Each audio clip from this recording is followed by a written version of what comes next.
It just sometimes makes me wonder if these people are really professionals. Roughing the passer, defense number 97. I don't know how you could call that. He tackled Deshaun Watson.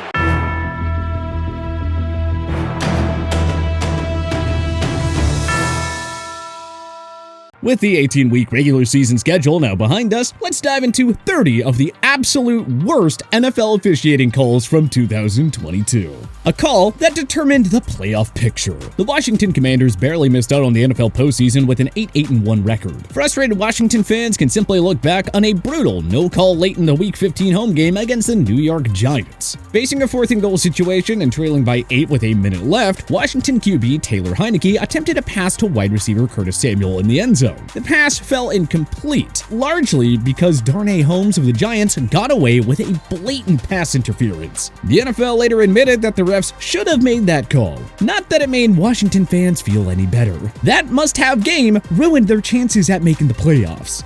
Roughing the passer on Grady Jarrett. Now, we've seen our fair share of pathetic roughing the passer calls in the NFL. But when officials flagged Grady Jarrett for a clean sack on Tom Brady in Week 5, well, that was in its own class of ridiculousness. And that essentially helped the Tampa Bay Buccaneers clinch a 6-point win. And guess what? They won the NFC South by 1 point. Sorry that this call kinda cost you a chance at the division, Falcons fans. Hunter Henry gets Jesse Jamesed. New England Patriots fans recall their thrilling Week 15 2017 win over the Pittsburgh Steelers thanks to the controversial Jesse James no-catch ruling that nullified a go-ahead TD in the final minute. So Steelers fans probably thought karma when officials reviewed and determined that Hunter Henry of the Patriots didn't hit the end zone for 6. Still, in what universe is this not a touchdown?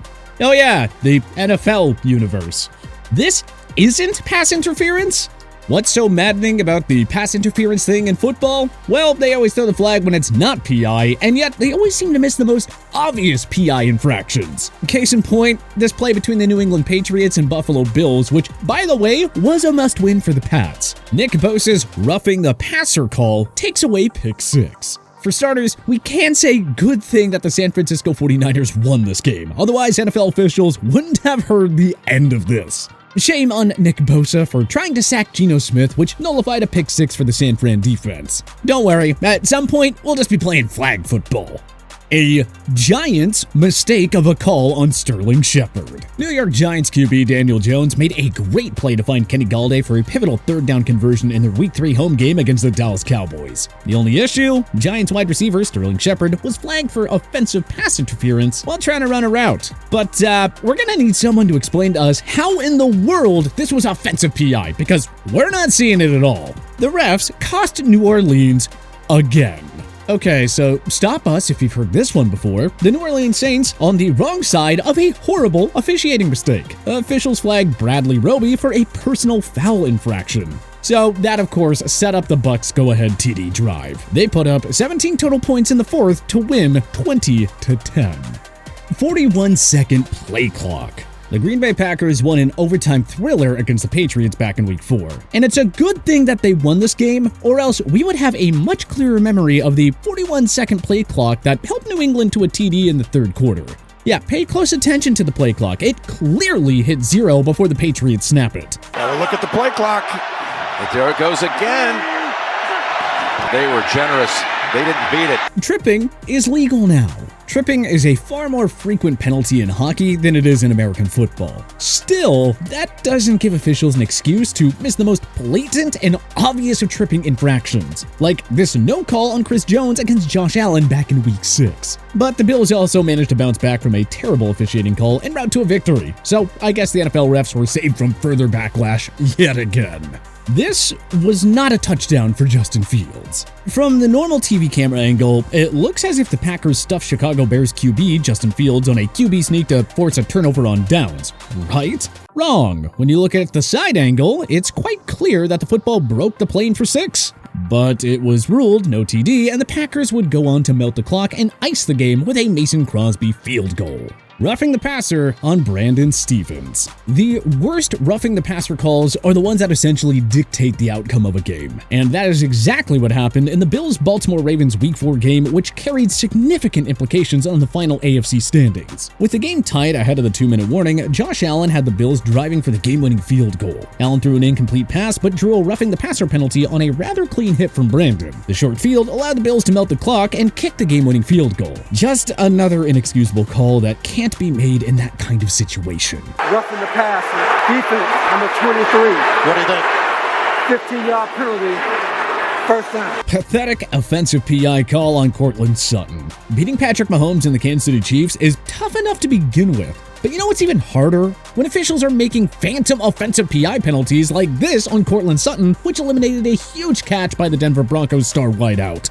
Clean sack by Chris Jones equals roughing the passer. We'll start off this entry by reminding you that the Chiefs won this game, so the brutal call did not cost them the game. But we are once again going to nicely ask someone to explain to us how in the world is this a roughing the passer penalty on Chris Jones? I mean, we thought routine sacks were legal in football. Are they not? Face masking a quarterback is okay. If there's a case to be made about the NFL needing to review personal foul penalties as well as ones that were missed, well, look no further than Mac Jones taking an obvious face mask here on Thanksgiving Day against the Vikings. And to think that the Hunter Henry no TD ruling might not have been even the worst call of that night. Oof. You talk about downfield, this was on the quarterback. And a pull and a grab and a twist should have been a flag. Stepping out of bounds touchdown equals stands. Don't forget that moments before the Patriots lost to the Raiders in Week 15 on a disastrous lateral attempt, aka the lunatic lateral, the referees ruled this a touchdown by Las Vegas wide receiver Keelan Cole. Stop us if we're wrong, but aren't you not supposed to be out of bounds when you make a catch? Curious.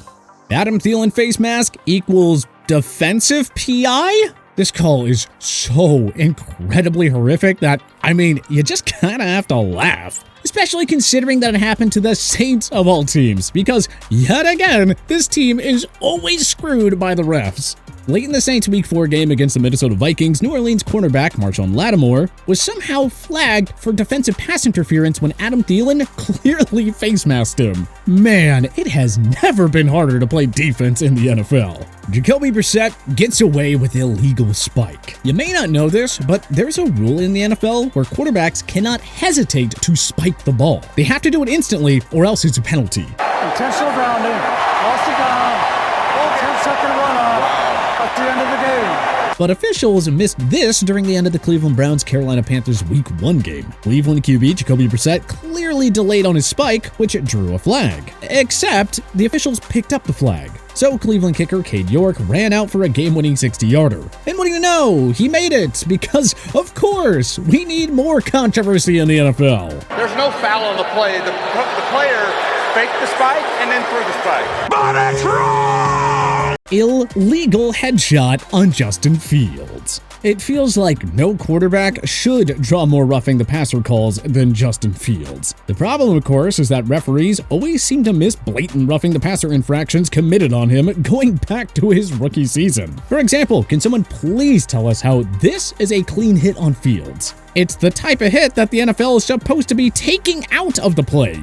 But a helmet-to-helmet hit on a defenseless Fields was somehow okay? Come on. Bryce Callahan's illegal contact foul. Pay very close attention to the Los Angeles Chargers' 15-yard line on this play. Bolts defensive back Bryce Callahan is clearly thrown to the ground, which should be an offensive pass interference penalty of some sort. But no. Callahan was actually flagged for illegal contact, which took away a Chargers INT off of Patrick Mahomes. Ah yes, the good old penalty on the defensive back for being thrown to the ground. JALEN RAMSEY, personal foul for playing defense. The Seattle Seahawks needed a win and a Green Bay Packers loss to sneak into the postseason. Seattle took care of business with a thrilling overtime win over the Los Angeles Rams, and they got the helping hand from the Detroit Lions, who ended up defeating Green Bay at Lambeau Field in Week 18. Overshadowing the thrill of the Rams-Seahawks game, well, the atrocious penalty call on JALEN RAMSEY for trying to make a clean tackle. Also, right after that play, Seahawks receiver DK Metcalf got away with a clear grab on Ramsey's face mask. But I guess whatever floats your boat, refs. No forward progress equals game-ending fumble. The New England Patriots were 5 short yards away from a season-saving and thrilling comeback win over the Cincinnati Bengals at Gillette Stadium. Facing a first-and-goal situation with a minute remaining, the Pats handed the ball off to running back Ramondre Stevenson. Officials had several seconds to rule forward progress and blow the play dead, but they let it continue. And then Stevenson fumbled the ball, which the Bengals recovered to ice the game. What were the refs even waiting for at that point? Why wasn't forward progress called right then and there? Cameron Hayward's clean sack is roughing the passer? What would a list like this be without another atrocious roughing the passer call? This one was on Cameron Hayward for delivering a clean-sacked Browns quarterback to Deshaun Watson in Week 18. Man, why don't you just ban defense at this point, Mr. Goodell? Eddie Jackson's pass interference penalty. Chicago Bears veteran safety Eddie Jackson was flagged for a pivotal pass interference penalty in the team's Week 9 home game against the Miami Dolphins. Jackson claims he was told he was penalized because he wasn't playing the ball, adding that he didn't even look at the receiver once. A closer look here, and I think you'll see why it was such a horrible call. Refs hold off on calling Rob Havenstein for holding.